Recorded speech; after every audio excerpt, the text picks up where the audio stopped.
অন্তর্বর্তী সরকারের উপদেষ্টা পরিষদের সদস্যবৃন্দকে আপনারা জনগণের বিপ্লবের সরকার, বিপ্লবী সরকার, আপনারা যদি এই ধরনের গাদ্দারি করেন আপনাদের অনিবার্য। তোমার এত সাহস যদি থাকতো তুমি বাংলাদেশে থাকলা না কেন? সেই দিন জনগণ তোমার চামড়া নয় মানুষকে টুকরায় টুকরা করে ডাস্টবিনে ফেলতো। সেদিন ঢাকার জনগণ সংগ্রামী উপস্থিত, আপনারা জানেন বেসিস খুনে হাসিনা বিগত 16 বছর সম্পূর্ণ স্বৈরাচারী কায়দায় 16 বছর ক্ষমতায় ছিল।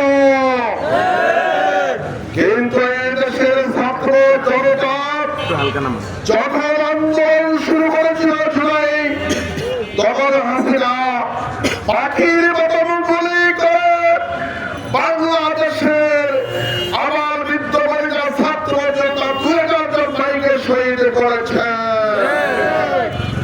30,000-এর মতো তাদেরকে আহত করেছে, বন্ধুত্ব করেছে। সে মনে করেছিল খবর আপনারা দেখছেন ভিডিও ফুটেজের মাধ্যমে, সে সরাসরি নির্দেশ দিয়েছে সকল গুলি করে মেরে ফেলো, আমি ক্ষমতায় থাকবো।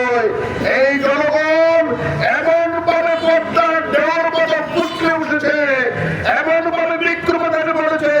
হাসিনা 2024-এর 5 আগস্ট এই দেশ থেকে তার নানান দেশ ভারতে চলে যেতে বাধ্য হয়েছে। আমরা ধিক্কার জানাই, তোমার এত সাহস যদি থাকতো তুমি বাংলাদেশে থাকলা না কেন? সেই দিন জনগণ তোমার চামড়া নয় মানুষকে টুকরা টুকরা করে ডাস্টবিনে ফেলতো। সেদিন ঢাকার জনগণ।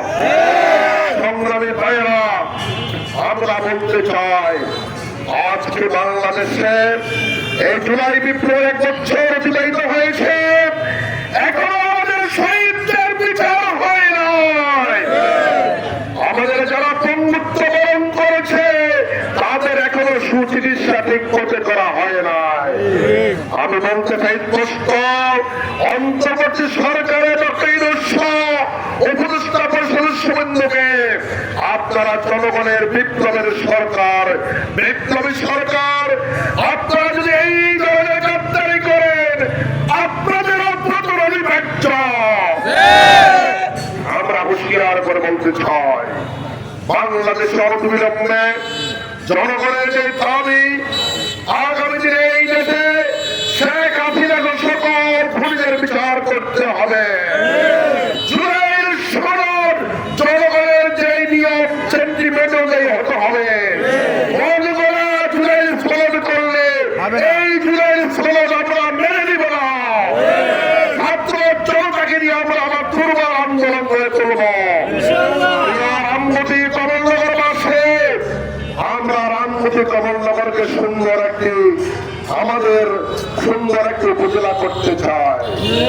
আমরা আজকে জামাতের পক্ষ থেকে বার্তা দিচ্ছি, আমাদের আমির জামাত বলেছে বাংলাদেশকে আমরা সন্ত্রাস মুক্ত বাংলাদেশ করব।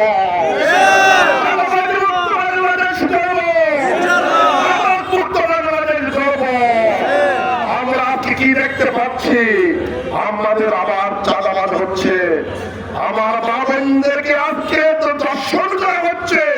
আমরা কি এই জন্য শারীরিক করেছি? হুঁশিয়ার করে বলতে চাই, যারা এর সাথে জড়িত তোমাদেরকে ছাড় দেওয়া হবে না। এর জন্য আমরা আরেকটি বিপ্লব করবো, আরেকটি যুদ্ধ করবো।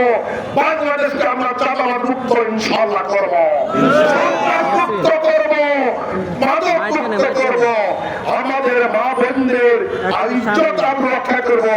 এই জন্য প্রিয় দেশবাসী, আসুন আগামী দিনে জামাত ইসলামী এই দেশে ইসলামী রাষ্ট্র কায়েম করতে চায়, সমাজ কায়েম করতে চায়।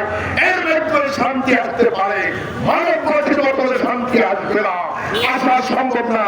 এই জন্য আসুন আগামী দিনে জামাতের পতাকা তলে ঐক্যবদ্ধ হয়ে আমরা আগামী দিনে একটি রাষ্ট্র কায়েমের জন্য দুর্বার আন্দোলন করে সবাইকে আমাদের পক্ষ থেকে থেকে জামাত ইসলামীর পক্ষ থেকে রক্তিম শুভেচ্ছা মোবারকবাদ। আসসালামু আলাইকুম ওয়া রাহমাতুল্লাহ।